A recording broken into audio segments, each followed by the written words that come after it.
Hello, you're watching the Great Canadian Bagel here, and today we have another Canadian election forecast. Now, before I begin, I would like to just once again shout out all my channel members. I really appreciate all the support you guys give me, and you make a lot of the stuff that I do on this channel possible. So if you want to support the channel, by all means go into the link in the description below and join up. Otherwise, you can't afford it, I understand. Just do your regular YouTube things, like, share, subscribe, and comment below. Well, no further ado, let us begin. So, the last month in Canadian politics has actually been relatively demure. Pretty boring, as we're actually settling into a pretty steady dynamic here. The Conservatives are pretty constant, the Liberals are pretty constant, and a lot of the big movements have ended. But at the same time, we're seeing a lot of drama in BC, we're seeing drama in the US election, and in the beginning of July, we had a bunch of drama with the British and French elections. In comparison, Canada seemed pretty flat. Canada National. Now, there's some people who draw some wrong conclusions from this flatness, like there's some people saying that, quality has declined from the peak in early July, therefore he has negative momentum, or he's losing, or whatever. But that's a better way to look at it. So to bring up here, we have the data sheets. So from July 1st, which is roughly it's just a little bit after the by-election in Toronto St. Paul, we see the Conservatives hit their current all-time high, 221 seats, a little over 42% of the vote, 42.39 in the change. And the Liberals, 26.7, 68 seats. But now, about a month later, we're seeing the Conservatives back down to around 42, and 214 seats, and the Liberals back up to around 27.3-ish, mid-27 range, and 77 seats. The Bloc, meanwhile, back to roughly where they were. Same thing with the NDP. Now, this might seem a bit surprising, like what changed in the last month of July. But what's actually happening is nothing has happened, in that the July 1st update I posted, and a lot of other things like the stuff from 338 or other similar modelers, that was based on polls that had come out just following the by-election. And a lot of polls just after the by-election were quite strong for the Conservatives, but since then, they've cooled down a little. And that should make sense, because there's a lot of hype around the Conservatives winning Toronto St. Paul, so that generates quite a lot of excitement and momentum, but that peters out. The Liberals rebrand, do some messaging changes, focus more effort, and a lot of this hype fades away for the Conservatives, and then it goes back to what the fundamentals were. And you see this dynamic happen time and again. This isn't just unique to this one by-election. Most big by-elections that have a kind of a thing like this, an upset, generate this kind of buzz. And you see a party conference that usually does this kind of thing, or a really big government announcement does this kind of thing as well. We're also likely seeing a little bit of cooling off of some of the negatives from the budget coming out, which we kind of saw if we look here between the May and June updates. That kind of phenomenon is happening. And we should expect to keep seeing this, because it seems to me, based off of polling, based off my modeling, that 42% seems to be roughly where the Conservatives are right now. And they're kind of bouncing around that, sometimes 43, sometimes 41. They're just bouncing around that. And you should expect that when you look at their numbers.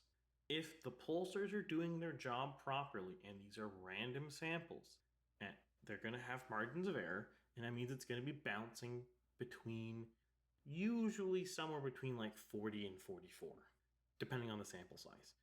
Maybe in some cases it could be like 39 and 45 or something like that, right? It should be bouncing around in that range. And it's a similar case for the Liberals, where they're around 27, and they should be bouncing around 27, though a lot of polls I do think are underestimating the Liberals, but they're not overestimating the Conservatives. Like the last Abacus poll on July 22nd had the Conservatives at 42, Liberals at 23, NDP at 20. I think that's an overestimate from the NDP, and an underestimate of the Liberals. I would say it's probably closer to 27-17, in which case that'd be like 26-17 kind of range. So we're going to keep seeing more and more stuff like this. And until some other big event pops up in Canada, we really shouldn't expect anything to move. Things have really settled down here. The big moves the Conservatives made last year to really monopolize housing, the damage from the carbon tax, which do not understate. It's really bad. Every time I talk to people, I'm from Nova Scotia, obviously, for anyone new to this, and when I talk to people at work, my friends, my peers, if I canvass doors, carbon tax is like a thing that everyone complains about. No one likes it here. So do not underestimate this. Any poll coming out selling that like Atlantic Canada suddenly swinging back conservative or liberal, it's not happening. In fact, my model's probably underestimating it because the polls are underestimating it, but it is what it is. No, I do correct some stuff, so maybe it's not too bad for my model, but we'll see. And we're gonna keep seeing movement like this. We're gonna see the direction going like this because there's really nothing new to add to the race. What are the big issues? Cost of living, crime, immigration, houses. Those are the big issues. You could say education, but that's more provincial. But of the ones that are clearly federal, immigration, cost of living, etc., crime, those are already pretty clear. Everyone who wants those positions are staked out. And if you want to extend to more what I consider B-level issues right now, like climate change, that's pretty staked out. It's pretty clear who is doing good on those issues. Or if you want to look at Quebec-specific ones, you look at sovereignty, it's pretty clear which party federally is the most pro-sovereignty. There's not many new dynamics happening because there's no real new issues breaking through. There's no real change occurring. It's just, you see Poilievre doing rallies, he's saying and reinforcing the same point. And that's not wrong. That's not him making a mistake. He's clearly and comfortably winning a massive majority. Why would you try to shake that up? In fact, the only people who are advantaged by trying to shake things up right now are Trudeau and Singh. There's no other reason to do it, but they're not succeeding. Now, don't get me wrong, they are trying. You see occasional attacks. I think recently on social media, the Liberals are trying to call Poilievre weird, trying to copy Kamala Harris's style. And it's like, why? Do you know what you're doing? And the answer is no, they don't know what they're doing. Or the NDP posted, again, social media, I don't have the picture here, but you can look it up, but Singh posted it. It was a Venn diagram of something like tax corporate wealth or something like that. I can't remember the exact thing it is, but it was a completely fail of a Venn diagram. Like they completely did it wrong, and it's just like, but why? Why would you do this? Why did you make this? And none of these things are bad, like damaging. They're not gonna really matter. It's just more funny. But it really kind of shows the NDP and the Liberals are kind of spinning wheels. They don't know how to attack Poilievre's position, and Poilievre, in a dominant position where he's winning around 214 seats as is forecast, is not particularly interested in shaking anything up. He's comfortable where he is. He's just going to keep cruising. And a lot of liberal NDP surrogates have been trying to hash out ways to figure this out. Oftentimes, they'll point, liberal NDP supporters will point to NGOs or metrics or whatever saying the economy's fine or we're doing great or whatever. But that really underlies a complete misunderstanding of things. Because the important thing to understand is when a voter is telling you that inflation is a problem, they're concerned about it, they're not telling you what you think they're telling you. Because the reason you have to understand this is the poll shapes the question and answer. And this is why polling questions are really important and why wording the question is really important. If someone is concerned about house prices, rent growth, and their only options are the economy or inflation, they're going to complain about inflation, even if general inflation is fine. But even in that, overall inflation could be fine, but then you have perception biases, which is not wrong, by the way. This is not me saying people are wrong. Coming from the position that the voter is wrong is how you lose elections. The voter isn't wrong. They are telling you what they're concerned about. That concern is real. It might be misfounded, but it is a real concern. You have to address it. You have to somehow satiate or alleviate that concern. That is your job as the politician. But another reason why someone might be concerned about inflation is the things, for the most part, there's a lot of asterisks on this, but for the most part, things that are the most, move the most right now, inflation-wise, either up or down or back up, the most movement that is occurring are high-frequency purchases like food, restaurants, gas, things like that.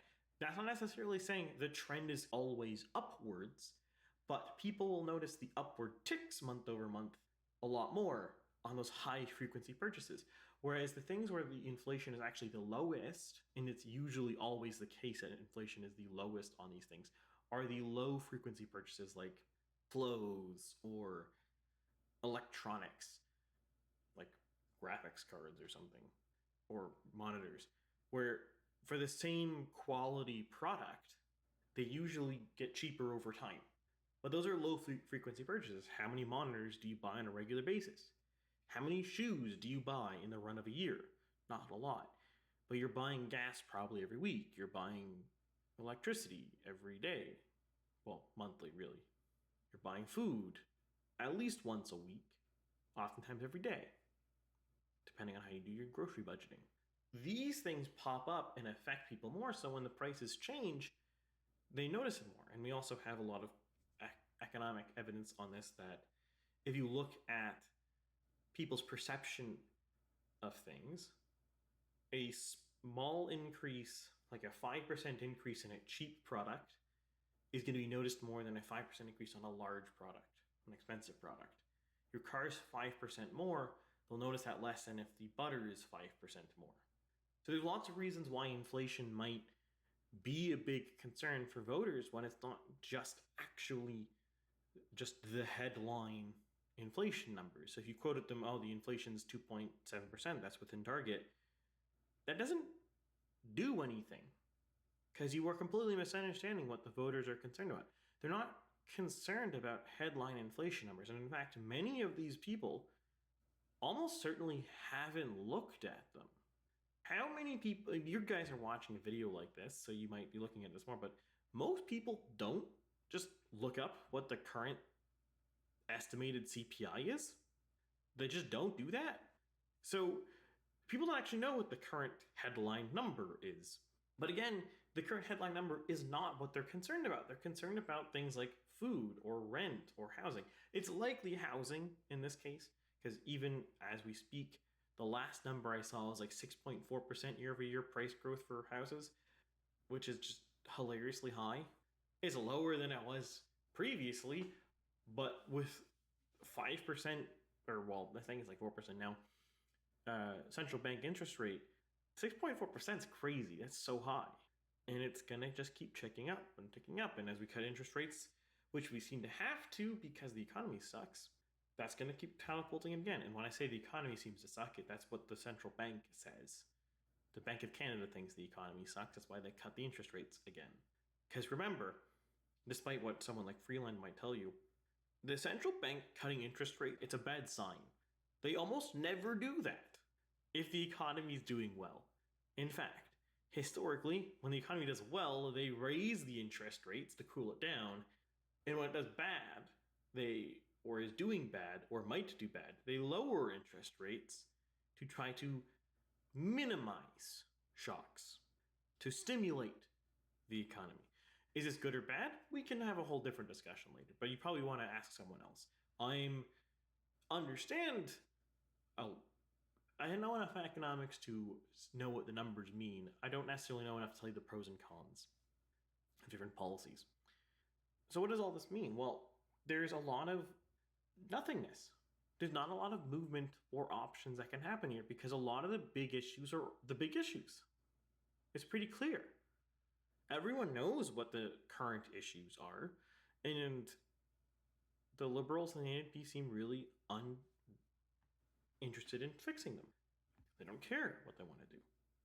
But then you start seeing, and some people commented this on the last video about BC, that they wanted to see stuff like this, a lot of people since the French election, where the National Popular Front and the Macron's party, Macron's coalition, did a bunch of tactical candidate withdrawals to try to maximize the capacity to defeat the National Rally and their allies in the legislative elections. A lot of people have been suggesting, okay, what if the Liberals do that? And a lot of left-wing people, a lot of surrogates for the Liberals or the NDP, have been saying, we can use this to beat Poilievre. And they'll look and say, 17.1 plus 27.3 equals 44.4. We're going to have more votes. But the problem with this, and this is a very big, important problem to stress here, is that's not how anything works, right? Nothing has ever worked like that. Not even in the French election. You can't add two separate parties' vote shares together, either in percentages or in raw. It doesn't work. So if we look here at the results for the French election, what I want to focus on here is the National Popular Front lost 2 million voters by the second round. Ensemble lost a little under 150,000 voters. RN lost about 550,000 voters. Now, for RN's case, this is likely because some of their candidates didn't get to the second round. I haven't looked at this exhaustively, but that's just my hypothesis. I have looked a lot on this. There is very vanishingly few seats where there isn't one ensemble or one NFP candidate. There's a couple that are LR, RN, but there's not many. So this means that there are lots of seats where NFP voters stayed home or ensemble voters stayed home instead of voting for the other person's party when their party's candidate was withdrawn. And we should expect this, as I have touched on in podcasts with Wyatt Claypool before. Parties exist for a reason. Voters vote for that party for a reason. People aren't dumb at voting. You might not like how they vote, but that doesn't mean they're dumb. They just have different goals than you. And because of that, you can't just naively combine your vote share. You can't tell the people who want to vote for the moderate centrist party in France to go vote for a socialist. You can't tell cleanly the voters of the socialist faction to go vote for the moderate centrist party. Many of them will, but they won't all. And what we get, when you actually look at the numbers, is that roughly 86% of them did.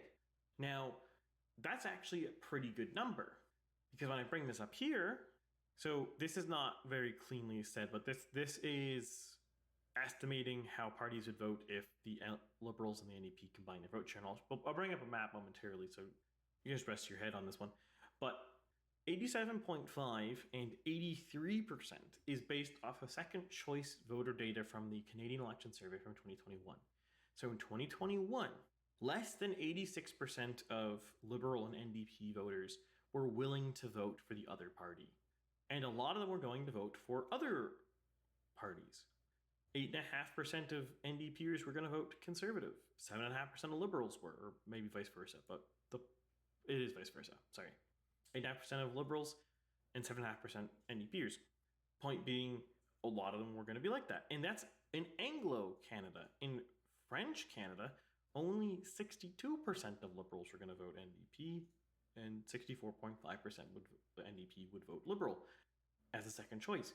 So that really gives you an idea. A lot of these voters, yes, this is 2021 data, yes, I know, but a lot of these voters aren't transferable. If they drop the NDP candidate in a riding, they're not going to vote Liberal. A lot of these Liberal candidates, voters, if they drop the Liberal candidate, they're not going to vote NDP. But if we simulate this really naively, or really optimistically, we could say, this is a really best case scenario, only 5% affect conservative, which, as we established previously, is less than what we already assume is going to happen. And 86% of both parties maintain. Now, if you remember the French data, it was actually mostly NFP voters who stayed home, or the NFP who lost voters. But I think that's because a lot of the NFP voters voted Ensemble, but not a lot of Ensemble voters voted NFP in those withdrawals. But we're approximating here. In reality, you'd probably see more Liberal loss, more Liberals stay home than NDPers stay home, but we're approximating. And this is actually more favorable because the Liberals have more voters. So if I'm assuming more of them are voting than I think would actually vote for the NDP candidate, then this is a generous assumption. Is what I'm saying.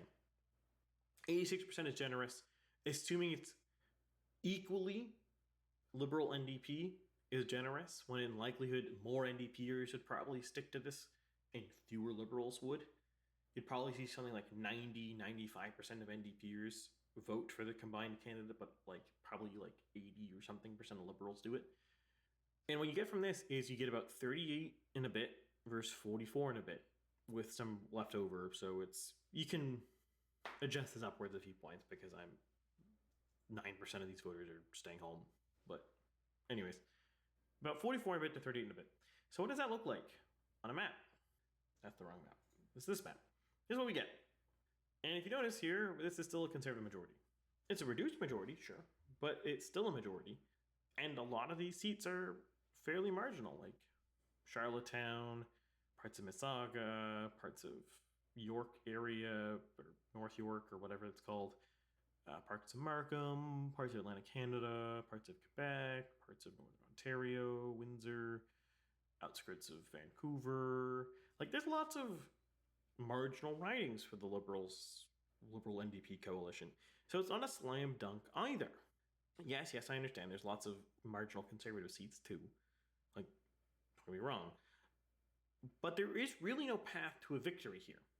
The best case scenario, which is this is already a generous assumption, is that they win marginal seats like Richmond, Bridgeport, Saanishuk,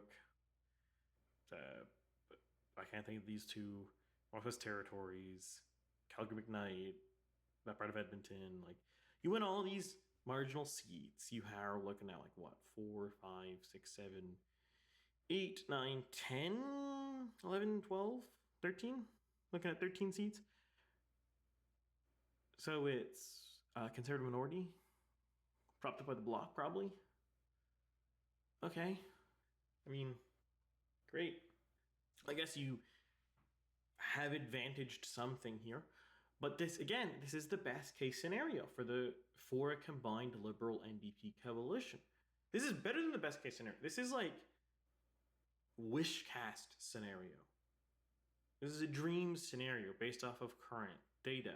This is assuming 86% retain, which is actually significantly higher than second choice data from the CES estimates. It's assuming it's not disproportionately Liberals staying home, which is disproportionately bad, by the way. It's also assuming that, which I haven't said yet, that only running 343 candidates doesn't actively disadvantage this combined party as well. Because in previous elections, 21, 2019, 2015, usually the NDP and Liberals together outspend the Conservatives. Because in Canada, we have very strict spending limits on elections. You are allowed 2 pots of money. Every riding association is allowed to spend up to some number determined by Elections Canada, which is usually based on the size of the riding. But we can say about $100,000. That's what it roughly averages to. And then nationally, you're allowed to spend that much money again, usually. Big asterisk. This is a huge hand wave. It's a little more complicated than what I just described, but we're really hand waving it. So in 2025, you're going to have something like $68.6 million would be the maximum amount of money parties can spend. The $34.3 million for the national campaign is going to be what's going to go on ads, what's going to do the stuff you're actually going to witness. The $100,000 per riding is going to go to like campaign staff. It's going to go to mileage, paying for signs, getting literature, campaign office, campaign staff, like stuff like that. Like things that you need to pay for to actually do the campaign, but it's going to be pretty low impact for what you're going to see. Very high impact in actually winning votes, but very low impact in what voters perceive. So the combined federal spending is usually higher for the Liberals and the NDP. To just give you an idea here, we have, this is for 2021, the Liberals and the NDP hit their spending limit in 2021. Like I said, it's not actually 38 million because it's not actually 100K per riding. It's more complicated than that. Some ridings are quite low. But anyways, they hit more or less their spending limit, I believe. I think this is, so they spent about $60 million, and the Conservatives spent $30 million. They spent their spending limit too. They were down a candidate, so that's why the difference is. And you can tell that that one candidate being missed is about $80,000 worth. And I believe the Greens all set their spending limit here too. I could be slightly wrong on this, but the point is, usually in these elections, the NDP and the Liberals combined outspend the Conservatives. So if you look at 2021 data, and you're seeing the Liberals and the NDP collectively got about 50% of the vote, like 50.4. Well, they have gotten 50.4% of the vote with half the spending, with half the advertising, with half the campaigning. Probably not. Now, it's a common mistake you see people make where they say money equals votes. That's not true. Michael Bloomberg proved that definitively in the Democrat primary in 2020. Money does not get you votes. Money is an accelerator. It helps you get votes, because if no one knows you exist, they're not going to vote for you. An easy way to think about this is picture movie advertising. If no one advertises their movie, no one is going to go see it because no one will know what happened. But spending money on advertising doesn't guarantee people go to the movie. It has to be a movie they want to go see. It has to look interesting. It has to look compelling. It has to have big names or some reason to think that it might be a good movie. But if you give a viewer of your ad some actors they might like, or a director they like, or an interesting plot, or cool set pieces in that ad, it really helps and can make them go see the movie. And that's how election advertising works. You give someone good policy or a political figure that they're like, or an idea they like, or an issue that they care really deeply about, and then they might go vote for your party. They might be motivated to vote for your party.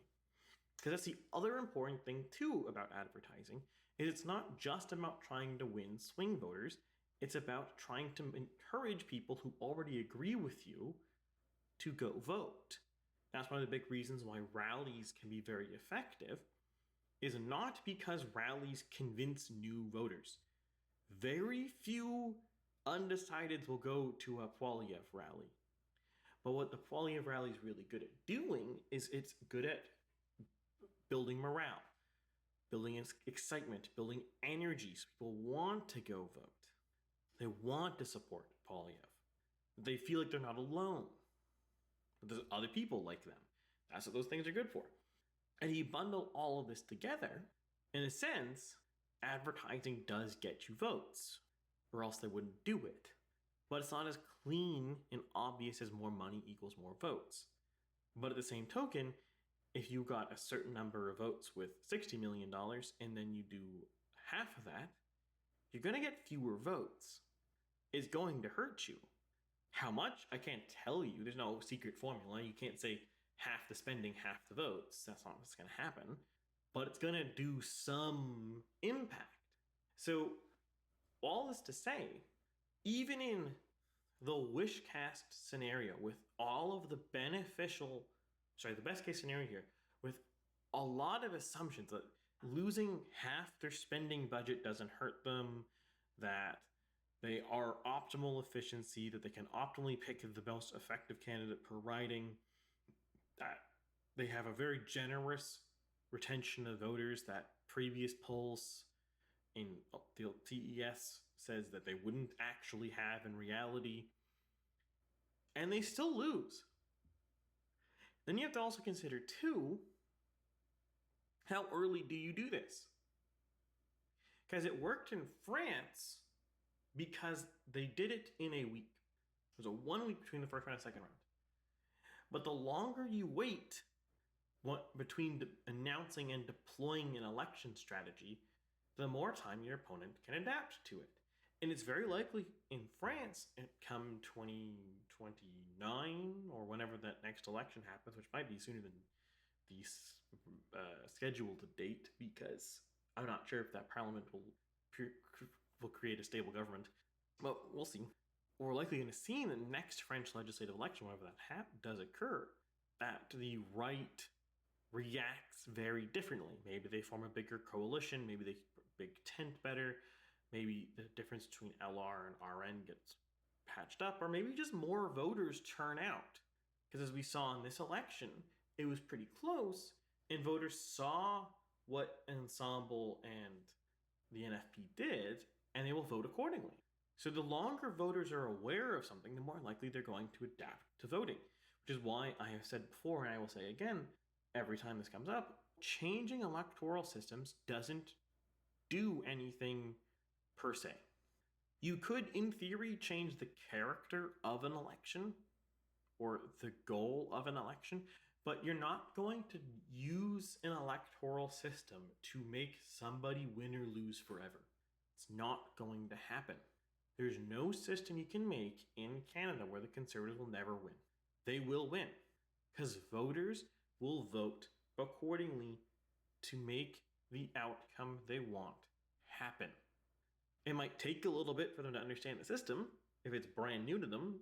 In the first election, the second election, the third election, they might not vote optimally to that system to secure the outcome they want. But eventually, voters will vote to secure the outcome they want. It will happen once it becomes clear what needs to happen. It can take time. And that's the thing with elections. And that's the thing with politics. A lot of people see the glacial pace of things and think there is no change. There is no movement. Nothing is happening. But in reality, it is ticking forward. Change does happen. The Canadian political landscape is different now than it was 10 years ago, 20 years ago, 30 years ago. But between 2024 and 2025, it's not going to look very different.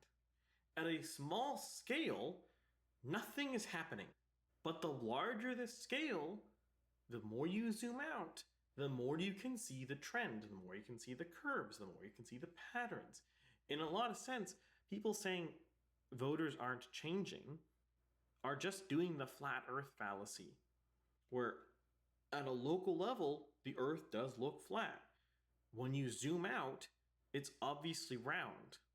You zoom out, people's voting behavior, their voting intentions, their voting goals changes.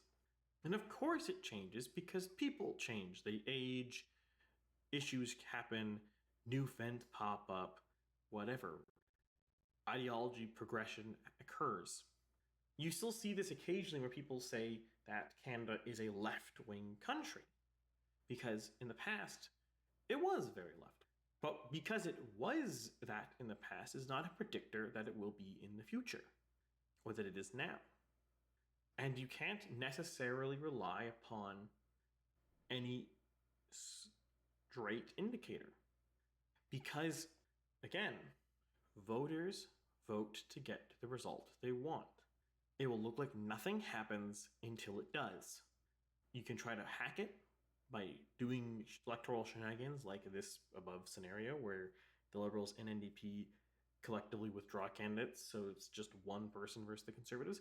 You can do electoral shenanigans like this, and it can work, but every time you do it, it gets less and less effective because it gets baked in. Voters vote accordingly. You can't trick a population more than a handful of times. Elections are not hackable, other than like obvious things like literal fraud or literal ballot stuffing. But as long as the election is about what actual people actually vote, and those votes are tallied accurately and honestly, you cannot hack the election. You cannot behavioral trick your way into winning an election. Even if this scenario worked, even if this resulted in a liberal NDP coalition government again, that wouldn't be because the trick worked, per se. If it's just a narrow skin of the teeth win, you could say the trick worked, maybe. But it's not going to work again, or very unlikely going to work again. But generally speaking, if this trick is announced well in advance, like let's say they announced today they're going to do this, and they somehow won, which I say somehow because right now it looks like they would lose. But let's say they say right now in October 2025 we're only going to have one Liberal or one NDP per riding, and then in October 2025 they win. They didn't hack the election because people knew what they were doing. They announced it. They made it clear. If they decide in the last week, they hacked the election. They tried to hack voter behavior. Did it work? Hard to say. It could work, like in France, but it's not sustainable. It's not repeatable because voters adapt. They will vote accordingly. And even then, in France, you could say the likelihood was the current situation, which was a hung parliament, because it looked very unlikely after the first round, even without the withdrawals of candidates, that the National Rally was going to win a majority. They got it so the National Rally lost seats, absolutely. But you're still in the same position where there is no clear comfortable majority without Ensemble or the NFP really breaking their own coalition's trust. Because those two parties don't want to work together. They're not very similar. Same reason why the Liberals and the NDP aren't in a literal coalition. They're just working together because they don't actually want to be in a coalition. But with that, I will wrap this up here. Let me know if you like seeing alternate scenarios like this, and let me know your thoughts on the video. But otherwise, I will see you guys next time with something different.